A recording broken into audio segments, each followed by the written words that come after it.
Hello বন্ধুরা, welcome to my channel share market talks. আপনারা অনেকেই আছেন যারা রেগুলার মিউচুয়াল ফান্ডে ইনভেস্ট করে থাকেন, কারণ মিউচুয়াল ফান্ড ইনভেস্টমেন্ট হলো একটি সহজ এবং পপুলার ইনভেস্টমেন্ট টুল, যেটা আমরা ইনভেস্টাররা সচরাচর ইউজ করে থাকি। এবং টিভি, সোশ্যাল মিডিয়া সব জায়গাতেই মিউচুয়াল ফান্ডের যে বিজ্ঞাপন হয় সেখানে একটা জিনিস কমন বলে যে মিউচুয়াল ফান্ড সহি হ্যায়, কিন্তু মিউচুয়াল ফান্ড ইনভেস্টমেন্ট কি সত্যিকারের সহি হ্যায় সেটা কিন্তু আমরা জেনারেলি চেক করি না, এবং যেটা সাহি নেই হ্যাঁ সেটা কিন্তু কেউ প্রকাশ্যে বলে না। তাই আজ আপনাদের সঙ্গে আমি শেয়ার করব মিউচুয়াল ফান্ডের কিছু ড্রব্যাকস এবং মিউচুয়াল ফান্ডের অল্টারনেটিভ অপশান হিসেবে আপনারা কোথায় ইনভেস্ট করবেন, যেখানে আপনারা ইনভেস্ট করে 5 to 10% এক্সট্রা রিটার্ন পেতে পারবেন। তাই ভিডিওটি শেষ পর্যন্ত সঙ্গে থাকুন, স্কিপ না করে সম্পূর্ণ দেখুন, নইলে ইম্পর্টেন্ট জিনিসগুলো আপনারা মিস করে যেতে পারেন। তো মিউচুয়াল ফান্ড ইনভেস্টমেন্টের সবথেকে বড় দুটি ড্রব্যাকস হলো এক্সপেন্স রেশিও এবং আরেকটি হলো exit load. So expense ratio বলতে যেটি বোঝায় যে আপনার ফান্ডটিকে হ্যান্ডেল করার জন্য ফান্ড হাউসের যে এক্সপেন্ডিচার খরচ হয় সেটা কিন্তু আপনাদের থেকে কমিশন হিসেবে নেয়, তো সেটাকেই বলে এক্সপেন্স রেশিও। এবং আমাদের যে বিভিন্ন মিউচুয়াল ফান্ড রয়েছে তারা টিপিক্যালি 0.5 থেকে 2% মতো এক্সপেন্স রেশিও নেয়, এবং ডাইরেক্ট ফান্ডের তুলনায় রেগুলার ফান্ডে এক্সপেন্স রেশিও অনেকটাই বেশি থাকে। ফর এক্সাম্পল, আপনি ধরে নিন কোনো ফান্ডে আপনি 10,000 টাকা ইনভেস্ট করেছেন, যেখানে এক্সপেন্স রেশিও হচ্ছে 1%। সুতরাং আপনার থেকে কিন্তু 1% 10,000 টাকার উপর মানে 100 টাকা ডিডাকশান করে নেবে। সুতরাং আপনার যে অ্যাকচুয়াল ইনভেস্টমেন্ট হলো সেটা কিন্তু 10,000 মাইনাস 100 মানে 9,900 টাকা। এভাবে আপনি যতবার ইনভেস্ট করবেন ততবার কিন্তু 1% করে কমিশন কেটে নেবে। যদি আপনি মান্থলি এসআইপি করেন, মানে মাসে মাসে ইনভেস্ট করেন, তাহলে প্রত্যেক মাসে কিন্তু 1% করে কমিশন কেটে বাকিটা আপনার ফান্ডে ইনভেস্ট হবে। এবং শুধুমাত্র কেনার সময় নয়, বেচার সময়ও কিন্তু মিউচুয়াল ফান্ড হাউস আপনার ইনভেস্টেড অ্যামাউন্ট থেকে কিছু পার্সেন্ট এক্সিট লোড হিসেবে কেটে নেয়, এবং টিপিক্যালি এক্সিট লোড 1 to 2%-এর মতো হয়। এবং সেখানে কিছু শর্ত দেয়া থাকে যে যদি আপনি 1 বছর, 2 বছর বা কোনো কোনো ক্ষেত্রে 3 বছরের ভেতরে ফান্ড বেচে দেন, সেক্ষেত্রে আপনার এক্সিট লোড চার্জ হয়। সো ফান্ড হাউস তো কেনা বেচা দুক্ষেত্রেই তাদের কমিশন নিয়ে নেয়, কিন্তু আপনি মিউচুয়াল ফান্ডে লাভ করবেন কি করবেন না সেটা তো সাবজেক্ট টু মার্কেট রিস্ক না, সেটাই তো জেনারেলি সমস্ত বিজ্ঞাপনে বলা হয়, তাই না? তাহলে আমার প্রশ্ন হলো, রিস্ক যদি আমার হয় তাহলে কমিশন আমি কেন দেবো? তো এখানে অনেকেই কোশ্চেন করতে পারে যে কমিশন না দেওয়া ছাড়া অপশানই বা কী রয়েছে। আমাকে যদি মিউচুয়াল ফান্ডে ইনভেস্ট করতে হয় তাহলে কমিশন তো দিতেই হবে। তাহলে জেনে রাখুন বন্ধুরা, মিউচুয়াল ফান্ডের বিকল্প হিসেবে আপনাদের কাছে রয়েছে ইটিএফ। ইটিএফ মানে হলো এক্সচেঞ্জ ট্রেডেড ফান্ড, যেখানে আপনাদের যে ফান্ড রয়েছে সেই ফান্ডটি কিন্তু এক্সচেঞ্জে ট্রেড হয় স্টকের মতো। ইটিএফ এবং মিউচুয়াল ফান্ডের বেশ কিছু সিমিলারিটিস এবং ডিফারেন্স রয়েছে। মিউচুয়াল ফান্ডের মতো ইটিএফেও কিন্তু আপনার পোর্টফোলিও ওয়েল ডাইভার্সিফাইড হয়ে যায়, এবং সেই সঙ্গে রিস্ক রিওয়ার্ডও কিন্তু অলমোস্ট সেম থাকে। এবং সবচেয়ে বড় ডিফারেন্স হলো ইটিএফের এক্সপেন্স রেশিও কিন্তু মিউচুয়াল ফান্ডের তুলনায় অনেক কম থাকে, এবং এই ফান্ড আপনি যখন খুশি কিন্তু সেল করতে পারেন, তার জন্য আপনাকে কোনো এক্সিট লোড দিতে হবে না। মিউচুয়াল ফান্ডের মতো ইটিএফেও কিন্তু বিভিন্ন টাইপের ফান্ড রয়েছে, যেমন লার্জ ক্যাপ ফান্ড, এছাড়াও রয়েছে mid cap fund, small cap fund, এছাড়াও বিভিন্ন সেক্টোরিয়াল ফান্ড যেমন আইটি, ফার্মা, ইনফ্রা, এই সমস্ত ইটিএফ আপনারা মার্কেটে পেয়ে যাবেন। তো আমি এখানে একটা আইসিআইসিআই প্রুডেন্সিয়াল নিফটি 50 ইটিএফ ফান্ডকে খুলে নিয়েছি। তো যেহেতু এটি নিফটি 50 ইটিএফ ফান্ড, সুতরাং আপনারা লক্ষ্যই করছেন এটি কিন্তু একটি লার্জ ক্যাপ ফান্ড, এবং এই ফান্ডটি কিন্তু নিফটি 50 ইন্ডেক্স, এই ইন্ডেক্সকে ট্র্যাকিং করে কিন্তু ট্রেড হয় মার্কেটে। তো এই মুহূর্তে এই ফান্ডটির কিন্তু প্রাইস রয়েছে 253-র কাছাকাছি।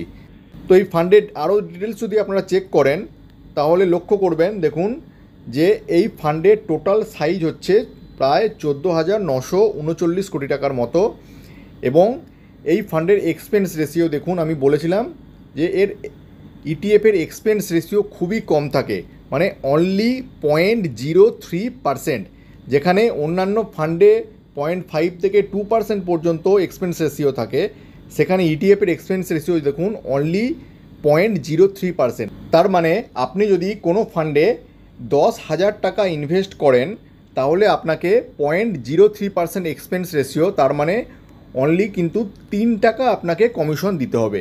যেখানে মিউচুয়াল ফান্ডে আপনার 1% বা তার বেশি এক্সপেন্স রেশিও লাগছিল, মানে যদি আমি ধরে নিই যে 1% এক্সপেন্স রেশিও আপনার লাগছে, তার মানে 100 টাকা কিন্তু আপনার কমিশন নিয়ে নিচ্ছিল। সেইখানে আপনি যদি ইটিএফে ইনভেস্ট করেন তাহলে কিন্তু আপনার অনলি 3 টাকা কমিশন যাচ্ছে। তার মানে আপনার ইনভেস্টেড অ্যামাউন্ট হচ্ছে 9,997 টাকা। সুতরাং দেখুন আপনার প্রায় 97 রুপিস পার ইনভেস্টমেন্টে 10,000 টাকা দিয়ে 97 রুপিস আপনার বেশি ইনভেস্টেড হচ্ছে। সুতরাং প্রত্যেক মাসে যারা এসআইপি করছেন তারা যদি 97 করে এক্সট্রা ইনভেস্টমেন্ট করেন তাহলে কিন্তু লং টার্মে গিয়ে এটা আপনাকে একটা ম্যাসিভ রিটার্ন দেবে। সেটা আমি আপনাদের একটু পরে ক্যালকুলেট করে দেখাবো যে কতটা আপনারা বেনিফিট পাবেন এই এক্সপেন্স রেশিও কম হওয়ার জন্য। এবং আপনারা যদি এই ফান্ডের 1 বছরের রিটার্ন দেখেন, যে 1 বছরে কিন্তু এই ফান্ড প্রায় 26.5% রিটার্ন দিয়েছে। আর শুধু আইসিআইসিআই ইটিএফ নয়, আপনারা আদার্স যে ইটিএফ আছে সেগুলো দেখতে পারেন। নিপন ইন্ডিয়ার ইটিএফ, সেখানেও কিন্তু 1 বছরে 26.5% রিটার্ন দিয়েছে। এসবিআই ইটিএফও কিন্তু প্রায় সেম রিটার্ন দিয়েছে। এবং এইচডিএফসি ইটিএফ যদি দেখেন, এইচডিএফসি ইটিএফও কিন্তু 26%-এর মতো রিটার্ন দিয়েছে। এরকম বিভিন্ন ফান্ড হাউসের কিন্তু ইটিএফ মার্কেটে রয়েছে। আপনারা যে কোনো ইটিএফ পছন্দ মতো কিনতে পারেন, শুধু দেখে নেবেন এক্সপেন্স রেশিও কেমন রয়েছে। তো জেনারেলি ইটিএফের এক্সপেন্স রেশিও কম থাকে, তো তাও বিভিন্ন ফান্ড অনুযায়ী এক্সপেন্স রেশিও একটু কম বেশি হয়। যেমন আপনারা লক্ষ্য করবেন এইচডিএফসির ইটিএফ যে রয়েছে, এইচডিএফসির ইটিএফের এক্সপেন্স রেশিও 0.05, এসবিআইয়ের ইটিএফ হচ্ছে 0.04, কিন্তু আইসিআইসিআই এই ফান্ডটা যেটা দেখালাম সেখানে এক্সপেন্স রেশিও অনলি 0.03%। তো কাছাকাছি থাকে। তো নর্মাল মিউচুয়াল ফান্ডের তুলনায় ইটিএফের এক্সপেন্স রেশিও কিন্তু অনেক গুণ কম। তো আপনারা অবশ্যই কিন্তু মিউচুয়াল ফান্ডের পরিবর্তে ইটিএফকে বিবেচনা করতে পারেন লং টার্মে বেশি বেনিফিট পাওয়ার জন্য। তো চলুন এবার দেখে নেব যে এক্সপেন্স রেশিও বাঁচিয়ে আমরা লং টার্মে কী পরিমাণ বেনিফিট পেতে পারি। তো আমরা আগেই দেখেছিলাম যে 10,000 টাকা প্রতি মাসে ইনভেস্ট যদি করি, সেখান থেকে এক্সপেন্স রেশিওতে 1% তুলনায় যদি 0.03% নিফটি 50 ইটিএফে এক্সপেন্স রেশিও দিই, তাহলে প্রত্যেক মাসে আমরা কিন্তু 97 টাকা করে বাঁচাতে পারবো। তো সেই 97 টাকা যদি আমাদের মান্থলি ইনভেস্টমেন্ট অ্যামাউন্ট হয়, যেটা আমরা ধরে নিলাম যে ইটিএফ আমরা 20 ইয়ার্স ধরে ইনভেস্ট করব। এবং আপনারা একটু আগে দেখলেন যে নিফটি 50 কিন্তু 1 বছরে 26.5% রিটার্ন দিয়েছে। তো আমি লং টার্মে ধরে নিলাম যে 20% অ্যাভারেজ নিফটি 50 ইটিএফ রিটার্ন দেবে। তো অ্যানুয়াল এক্সপেক্টেড রিটার্ন যদি 20% হয়, তাহলে ক্যালকুলেট করে দেখবেন যে আমরা 20 বছরে প্রায় 3.1 lakhs কিন্তু সেভিংস করতে পারবো শুধুমাত্র এক্সপেন্স রেশিও বাঁচিয়ে। সুতরাং দেখতে পাচ্ছেন যে শুধুমাত্র এক্সপেন্স রেশিও থেকে মিউচুয়াল ফান্ড হাউস কী পরিমাণ টাকা আমাদের থেকে ইনকাম করে। তাই মিউচুয়াল ফান্ডের পরিবর্তে যদি আপনারা ইটিএফে ইনভেস্ট করেন, তাহলে কিন্তু সহজেই আপনারা 3.1 lakhs কিন্তু আপনারা বাঁচাতে পারবেন 20 ইয়ার্সের ইনভেস্টমেন্ট পিরিয়ডে।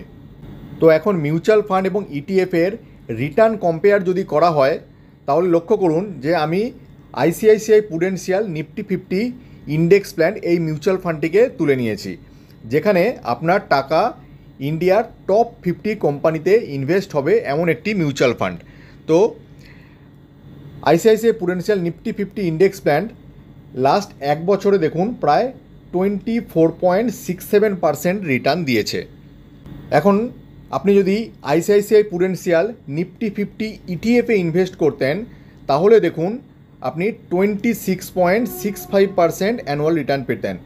মানে আপনার টাকা সেম টপ 50 কোম্পানিতে ইনভেস্ট হচ্ছে, আপনি মিউচুয়াল ফান্ডের থ্রু দিয়ে করুন বা ইটিএফের থ্রু দিয়ে করুন, আপনার ইনভেস্টমেন্ট কিন্তু একই জায়গায় যাচ্ছে, কিন্তু এখানে রিটার্ন দেখুন 26.65% ইটিএফে রিটার্ন দিচ্ছে, যেখানে আপনার মিউচুয়াল ফান্ডের রিটার্ন ছিল 24.67%। তো আপনারা দেখতেই পাচ্ছেন যে মিউচুয়াল ফান্ডের তুলনায় ইটিএফে ইনভেস্ট করলে সেম জায়গাতে ইনভেস্ট হয়ে, সেম কোম্পানিতে আপনার টাকা ইনভেস্ট হয়েও কিন্তু 2% আপনারা এক্সট্রা রিটার্ন পাচ্ছেন অ্যানুয়ালি, যদি আপনি মিউচুয়াল ফান্ডের পরিবর্তে ইটিএফে ইনভেস্ট করেন। সুতরাং এখনও পর্যন্ত আপনারা কিন্তু এক্সপেন্স রেশিও থেকে কতটা সেভিংস করেছেন? 0.97% আপনারা বাঁচাতে পেরেছেন। এবং যদি আপনারা মিউচুয়াল ফান্ডের তুলনায় সেম নিফটি 50 ইটিএফে চলে যান, তাহলে সেখান থেকে আপনারা ফান্ড থেকে প্রায় 2%-এর মতো কিন্তু এক্সট্রা বেনিফিট পাবেন। তো আমি আপনাদের সঙ্গে ভিডিওতে ক্লেম করেছিলাম যে 5 to 10% আপনারা মিউচুয়াল ফান্ডের থেকে বেশি রিটার্ন পাবেন যদি ইটিএফে ইনভেস্ট করেন। তো এখানে আপনাদের টোটাল যে বেনিফিট হচ্ছে ধরুন প্রায় 3%-এর কাছাকাছি। সুতরাং 5 to 10% তো হলো না। তো নেক্সট আমি যে স্ট্র্যাটেজি আপনাদেরকে শেখাবো সেটা যদি ফলো করে আপনারা ইটিএফে ইনভেস্ট করেন, তাহলে আপনারা definitely 5 to 10% annually extra return পাবেন। তো চলুন দেখে নিই যে কীভাবে আপনারা সেই স্ট্র্যাটেজি ফলো করবেন। তো তার আগে আপনাকে জানতে হবে যে মিউচুয়াল ফান্ড এবং ইটিএফে ইনভেস্টমেন্ট কিভাবে হয়।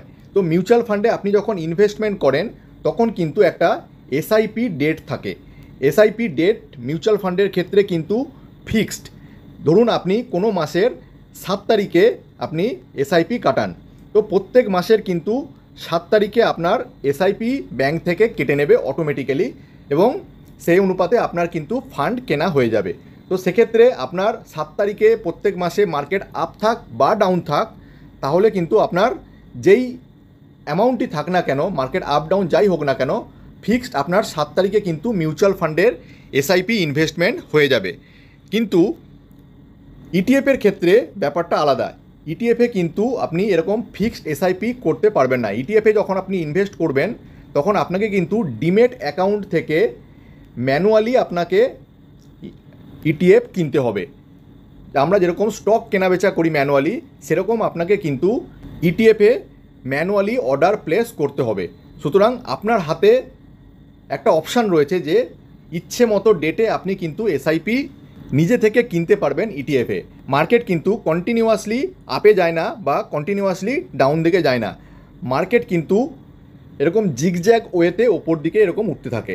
আপনি যদি নিফটি 50-র চার্ট ফলো করেন তাহলে লক্ষ্য করবেন যে কন্টিনিউয়াস বেসিসে কিন্তু ওপরের দিকে যাচ্ছে না। আমরা লং টার্মে যদি দেখি যে নিফটি 50 কিন্তু ওপরের দিকে যাচ্ছে, লং টার্মে আমরা বুঝতে পারবো। কিন্তু সেটা যখন শর্ট গ্রাফ নিয়ে দেখব যে তার মধ্যে কিন্তু অনেক আপ ডাউন থাকে, এবং এরকম আপ ডাউন করে চলতেই কিন্তু নিফটি ওপরের দিকে যায়। সো আপনাকে কি করতে হবে, প্রত্যেক দিন বিকেল 3টের পর আপনি আপনার ডিমেট অ্যাকাউন্ট লগ ইন করবেন এবং দেখে নেবেন যে মার্কেট কোন ট্রেন্ডে আছে, আপার ট্রেন্ড না লোয়ার ট্রেন্ড। ধরুন মার্কেট আপার ট্রেন্ডে আছে সেই দিনের জন্য, তো তখন কি করবেন, তখন আপনি কিন্তু সেদিন আপনার যে ইটিএফের অ্যামাউন্ট সেটা কিন্তু আপনি বাই করবেন না। এবার ধরুন মাসের প্রত্যেক দিন কিন্তু আপ থাকবে না বা প্রত্যেক দিনই ডাউন থাকবে না। তো প্রত্যেক দিন আপনি যখন মার্কেট ফলো করবেন বিকেল 3টের সময়, কোনো একদিন দেখলেন যে মার্কেট ডাউনে আছে, তো এই জায়গায় যখন ডাউন থাকবে যেদিন, সেদিন আপনি আপনার এসআইপি পারচেস করে নিন ইটিএফের, ম্যানুয়ালি অর্ডার প্লেস করে আপনার ইটিএফ কিনে নিন। নেক্সট মাসে আবার মার্কেট আপ ডাউন হবে। নেক্সট মাসে গিয়ে আপনি দেখবেন যে যেদিনকে মার্কেট 1-1.5% বা 2% মোটামুটি ভালো মতো কারেকশান হয়েছে, সেদিন গিয়ে আপনি আবার আপনার ইটিএফ পারচেস করে নিন। পরের মাসে গিয়ে এরকম সেম আপনি পাবেন যে ডাউন হয়েছে, যেদিন বড়সড় ডাউন হয়েছে সেদিন আপনি গিয়ে আপনার ইটিএফ পারচেস করে নিন। এইভাবে প্রত্যেক মাসে গিয়ে আপনার যে ইটিএফ অ্যামাউন্ট থাকবে বা এসআইপি অ্যামাউন্ট থাকবে, প্রত্যেক মাসে আপনি প্রত্যেক দিন যেদিন মার্কেট খোলা থাকবে, মার্কেট বিকেল 3টের পরে জাস্ট 10 মিনিটের জন্য মার্কেটকে ফলো করুন যে মার্কেট আপ আছে না ডাউন আছে। যদি দেখেন মার্কেট সেদিন ডাউন আছে, মোর দ্যান 1% ডাউন আছে, সেদিনকে আপনার ইটিএফ আপনি কিনে নিন। তো এরকম যদি আপনি বাই অন ডিপ প্রত্যেক মাসে কিনে যেতে পারেন, তাহলে আপনি লক্ষ্য করবেন ড্যাম শিওর যে আপনি মোর দ্যান 5% কিন্তু এক্সট্রা আপনি রিটার্ন পেয়ে যাবেন আপনার ইটিএফ থেকে। কারণ মিউচুয়াল ফান্ডের ক্ষেত্রে কী হচ্ছিল, মিউচুয়াল ফান্ডে আপনার যেহেতু ডেট ফিক্সড ছিল, সেদিনকে মার্কেট আপ থাক বা ডাউন থাক আপনার কেনা হবেই। তো যদি মার্কেট আপে থাকে তাহলে আপে কেনা হলো, ডাউনে হলে ডাউনে কেনা হলো, তো অন এন অ্যাভারেজিং হয়ে যেত আপনার প্রাইস। কিন্তু ইটিএফের ক্ষেত্রে আপনি কি করছেন, যেদিন মার্কেট ডাউনে থাকছে সেদিন আপনি নিজে ওয়াচ করছেন মার্কেটকে এবং আপনার ইটিএফের পারচেস করছেন। তো এইভাবে যদি আপনি লং টার্মে বাই অন ডিপে কিনতে পারেন তাহলে শিওর আপনি 5 to 6% অ্যানুয়ালি এক্সট্রা রিটার্ন পেয়ে যাবেন। তো আপনি এই স্ট্র্যাটেজি ফলো করুন, ফলো করলে কিন্তু আপনি অবশ্যই বেনিফিট পাবেন। এটা কিন্তু প্রুভেন স্ট্র্যাটেজি। তো এর আগে আপনি এক্সপেন্স রেশিও এবং ফান্ড দুটো মিলিয়ে আপনার ছিল 3%-এর কাছাকাছি। এখন আপনি যদি buy on dip strategy follow করেন সেক্ষেত্রে কিন্তু আপনি 5% আমি মিনিমাম ধরে নিলাম আপনি পাবেন। মিনিমাম 3% তো আপনি ডেফিনেটলি পাবেন। 3 to 5% কোনো ব্যাপারই নয় বাই অন ডিপ যদি আপনি স্ট্র্যাটেজি ফলো করে ইটিএফ কেনেন। তো সেক্ষেত্রে আপনি কিন্তু 5+3 মানে 8% কিন্তু অ্যানুয়ালি এক্সট্রা রিটার্ন পেয়ে যাবেন। তো খুব ওয়ার্স্ট কেস সিনারিও হলে আপনি কিন্তু 5% এক্সট্রা রিটার্ন পাবেনই যদি buy on dip strategy follow করেন। তো দেখলেন কিভাবে আপনি মিউচুয়াল ফান্ড থেকে জাস্ট ইটিএফে সুইপ করে এক্সট্রা 5 to 8% or 10% পর্যন্ত কিন্তু আপনি রিটার্ন ইজিলি এক্সট্রা পেতে পারেন। তো আপনারা অনেকেই বলতে পারেন যে স্টক মার্কেট আমি বুঝি না এবং যেহেতু ইটিএফ শেয়ারের মতো ট্রেড হয় সুতরাং এখানে কিন্তু রিস্ক অনেক বেশি থাকে। তো বন্ধুরা আপনাদের জ্ঞাতার্থে আমি বলে রাখি যে ইটিএফ কিন্তু শেয়ারের থেকে অনেক বেশি সেফ। কারণ ইটিএফে আপনি যদি দেখেন ইটিএফে যে ইনভেস্টমেন্ট হচ্ছে সেটা কিন্তু আপনার যে কোনো একটা কোম্পানিতে ইনভেস্ট হচ্ছে না। আপনি ধরুন যদি নিফটি 50-র ইটিএফ নিয়ে কাজ করেন তাহলে কিন্তু আপনার টাকা কি হচ্ছে টপ 50 কোম্পানিতে গিয়ে আপনার টাকা ইনভেস্ট হচ্ছে। যেখানে আপনি যদি ডাইরেক্ট কোনো শেয়ারে ইনভেস্ট করতেন তখন পার্টিকুলারলি কিন্তু একটা শেয়ারে গিয়ে আপনার টাকা ইনভেস্ট হয়। সুতরাং কোনো কারণে যদি সেই শেয়ারটি মার্কেটে না টেকে তাহলে আপনার টাকা কিন্তু জিরো হয়ে যেতে পারে একটা সময় পরে। কিন্তু নিফটি 50 কখনোই জিরো হবে না, তার কনসেপ্টটা বুঝুন। তার কারণ নিফটি 50-তে কী হচ্ছে যে আপনার টাকা টপ 50 কোম্পানিতে গিয়ে ইনভেস্ট হচ্ছে। এবার ধরুন কোনো কারণে এই 50টা কোম্পানির মধ্যে দুটো কোম্পানি খারাপ করলো, তাহলে কি হবে সেই দুটো কোম্পানি নিফটি 50 থেকে আউট হয়ে যাবে এবং নতুন দুটো কোম্পানি আবার নিফটি 50-তে ইনক্লুড হবে যারা কিন্তু ভালো করছে। সুতরাং সব সময়ে কিন্তু আপনার টাকা ইন্ডিয়ার টপ 50 কোম্পানিতে ইনভেস্ট হচ্ছে। তো এক্ষেত্রে কিন্তু আপনার টাকা অনেক বেশি সেফ এবং ইটিএফ কিন্তু কোনো দিনই জিরোতে আসবে না, এটা মাথায় ঢুকিয়ে রাখুন। কারণ টপ 50 কোম্পানি একসঙ্গে কিন্তু খারাপ করবে না। তো ইটিএফ কম বেশি আপ ডাউনে চলবে, কিন্তু লং টার্মে কিন্তু যেরকম নিফটি ওপরের দিকে যাচ্ছে সেরকম নিফটি 50-র ইটিএফেও কিন্তু তার প্রাইস ওপরের ভ্যালুতে যাবে। আর নিফটি 50 যদি ক্র্যাশ করে যায় তাহলে তো ইন্ডিয়ান ইকোনমি একদিন ক্র্যাশ হয়ে যাবে, সেক্ষেত্রে তো আর কিছু বলারই নেই এবং সেটা হওয়ার চান্সেস একদমই নেই। তো শেয়ারের থেকে নিফটি 50 কিন্তু অনেক বেশি সেফ, এটা আপনারা মাথার মধ্যে গেঁথে নিন। তো আপনাদের টাকা কিন্তু শেয়ারের মতো ডুবে যাওয়ার চান্সেস এখানে একদমই নেই। লং টার্মে আপনি যদি ইটিএফে ইনভেস্ট করতে থাকেন তাহলে ড্যাম শিওর আপনি কিন্তু ভালো রিটার্ন পেয়ে যাবেন। তো ধরে নিন আপনি ইটিএফে buy on dip strategy follow করে মিনিমাম 5% অ্যানুয়ালি এক্সট্রা রিটার্ন পেয়েছেন। তো এর আগে আপনি কি পেয়েছিলেন, জাস্ট মিউচুয়াল ফান্ড থেকে ইটিএফে সুইচ ওভার করে আপনি কিন্তু এক্সট্রা 2% রিটার্ন পেয়েছিলেন। তো টোটাল আপনার যে রিটার্ন হয়ে দাঁড়ালো 7%। তো 7% আমি ধরে নিলাম আপনি অ্যানুয়ালি এক্সট্রা রিটার্ন পেয়েছেন। তো আপনার 10,000 টাকা মান্থলি ইনভেস্টমেন্ট ছিল, সেখান থেকে 0.03% মানে 3 টাকা আপনার এক্সপেন্স রেশিও হিসেবে কেটে আপনার ইনভেস্টেড অ্যামাউন্ট হয়েছে 9,997 টাকা। তো মান্থলি আপনি 9,997 টাকা ইনভেস্ট করেছেন, 20 বছর ধরে আপনি ইনভেস্ট করেছেন এবং এক্সট্রা 7% অ্যানুয়াল রিটার্ন পেয়েছেন। তো এটা যদি আপনি ক্যালকুলেট করে দেখেন তাহলে লক্ষ্য করবেন যে 20 বছর পর আপনি কিন্তু এক্সট্রা 28.4 লাখ ইনকাম করবেন আপনার ইনভেস্টমেন্ট থেকে। সুতরাং ইটিএফে buy on dip strategy follow করার ফলে আপনি 28.4 লাখ কিন্তু সেভিংস করতে পেরেছেন এবং সেই সঙ্গে আপনি এক্সপেন্স রেশিও থেকে কত বাঁচিয়েছিলেন আগে, 3.1 লাখ। তো টোটাল দেখুন আপনি প্রায় 31.5 লাখ এক্সট্রা সেভিংস করেছেন শুধুমাত্র মিউচুয়াল ফান্ড থেকে ইটিএফে সুইচ ওভার করার ফলে।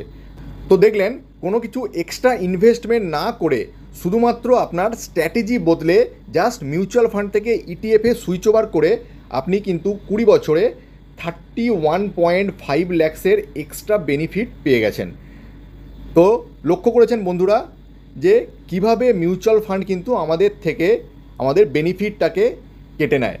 তো এবার আপনারা নিজেরাই কমেন্ট করে বলুন যে মিউচুয়াল ফান্ড সাহি হ্যায় ইয়া সাহি নেহি হ্যায়। তো ভিডিওটি যদি ভালো লেগে থাকে তাহলে অবশ্যই লাইক কমেন্ট শেয়ার করবেন এবং চ্যানেলটিকে সাবস্ক্রাইব করতে ভুলবেন না। তো থ্যাংক ইউ বন্ধুরা, এখনকার মতো এই পর্যন্ত, দেখা হচ্ছে পরের ভিডিওতে।